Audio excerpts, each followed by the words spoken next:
صندالة غوتشي ب 390 اورو، 80 الف ريال. لو كود برودكسيون ديالها قال لك 75 سنتيم، يعني طالعه نقولوا ب 10 دراهم. كلشي هاد الايامات كيهضر على هاد اللعيبات. صاك اغماس ديال 50 مليون طالع بمليون. دابا غير بيني وبينكم ودخلنا عليكم بالله، زعما ما كنتوش عارفين هادشي. شنو زعما غادا تكون مخيطه بخيوط ديال الذهب زوقه بالديامون؟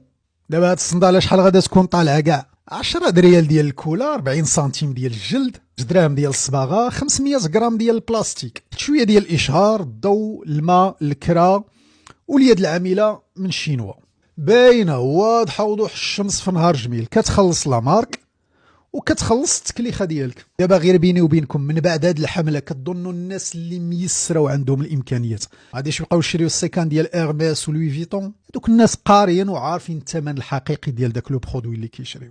الفلوس عنده غير مشتين، ما عنده ما يدير بهم. وشكون اللي مقولب في هاد لافير كامله؟ هذاك المزلوط اللي كيتزاحم معاهم. رأيي الخاص، هاد الحمله كامله ما غتجيبش نتيجه وما غتقللش من المبيعات ديال هاد لي مارك، وكنشوف ان بالعكس غادا تزيد المبيعات ديال هاد لي مارك.